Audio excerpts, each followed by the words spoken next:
Can I really get 99% of my tasks done by mastering a few secret strategies to beat procrastination? Today, I'm putting it all to the test. Let's see if this actually works. We've all been there, right? That giant to-do list staring you down, and suddenly, cleaning the grout in your bathroom seems like the most urgent task in the world. Procrastination is that annoying roommate in our brains that convinces us, "I'll do it later," is a great idea. I'm definitely no stranger to it, and I bet you aren't either. It's this universal struggle that can feel so frustrating and just overwhelming. But here's the good news. It's a habit, and habits can be changed. In this video, I'm going to share the top secret strategies I've found to finally tackle procrastination and get way more done. Will I succeed? Stick around to find out. Let's get real for a second. Procrastination isn't just about being lazy. It can seriously mess with our productivity and our mental health. When we keep pushing things off, we start to feel this nagging guilt and stress. It's like a cloud that follows you around. This snowballs into a vicious cycle of more delays and more anxiety. We miss out on cool opportunities, we fall behind, and it can even strain our relationships with friends, family, and co-workers. When we procrastinate, we're not just wasting time, we're robbing ourselves of the chance to see what we're truly capable of. The sheer weight of all those unfinished tasks can be so crushing that it is hard to focus on anything else, and the negative impacts just keep coming. It drains our motivation, making it even harder to start the next thing.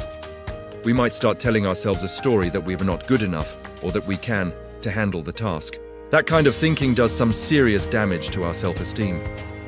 Procrastination also completely wrecks our time management skills.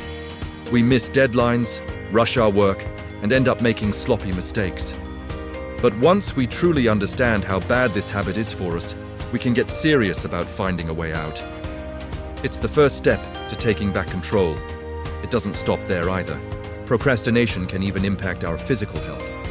Think about it, that chronic stress and anxiety from constantly being behind, it can weaken your immune system, making you more likely to get sick. It messes with your sleep, leaving you tired and completely exhausted all the time. So, by getting a handle on our time and kicking procrastination to the curb, we're actually taking a huge step toward improving our overall well-being, both mentally and physically. On top of all that, it affects our relationships. When we say we'll do something and then put it off, we can let people down. It can damage our reputation at work or make our friends feel like they can rely on us. It slowly chips away at trust.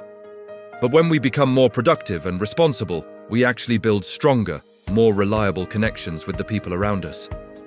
It's a win-win. We get our stuff done, and our relationships improve. So, the big question is, how do we actually beat it?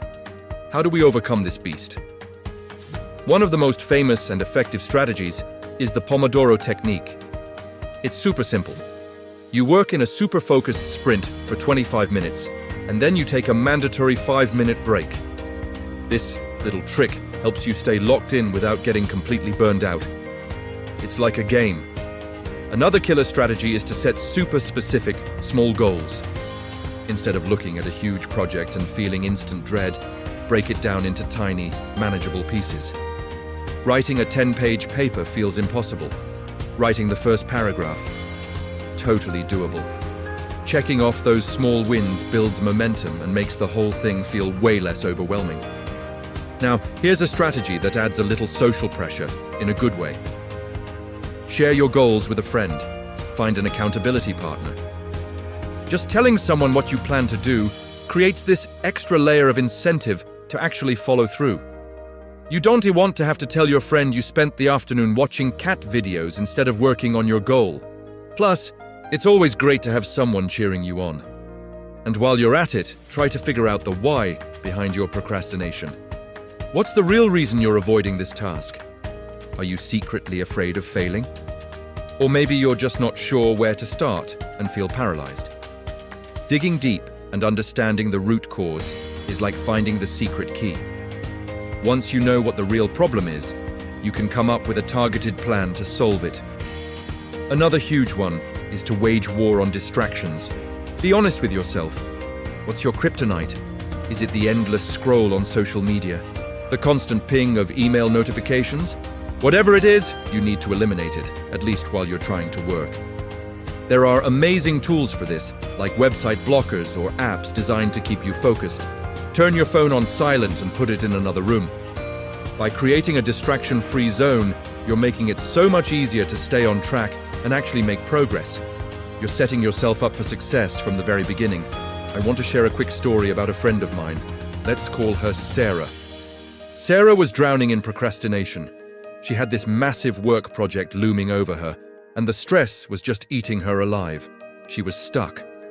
So she decided to try some of these strategies. She committed to using the Pomodoro technique. She broke down the giant project into a list of small, non-scary tasks, and she texted me every morning with the 3 small things she was going to accomplish that day. She made me her accountability partner. The result was absolutely amazing. It was like watching a different person. She started knocking out task after task.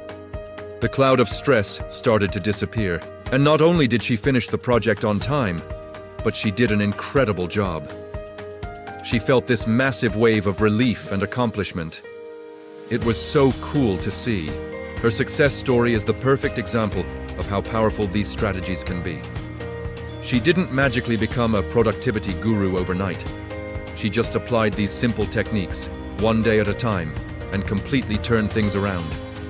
She overcame her procrastination and smashed her goals. This stuff really works. I seriously encourage you to pick one of these and just try it. See what a difference it can make in your own life. So to wrap it all up, beating procrastination is 100% achievable. You just need the right game plan. By using techniques like the Pomodoro, setting those small, specific goals, finding an accountability buddy, and creating a distraction-free workspace, you can stay on track and get things done. Remember, it's not about being perfect. It's about making small, consistent steps in the right direction. And most importantly, be kind to yourself. If you have an off day, just reset and start again tomorrow. You've got this. Okay, I want to hear from you. Which one of these strategies are you going to try first? Let me know down in the comments. I'd love to hear what works for you. And hey, if you're interested in learning even more about time management, be sure to check out my other video on tips and tricks to boost your productivity. Thanks for watching, and I'll see you in the next one.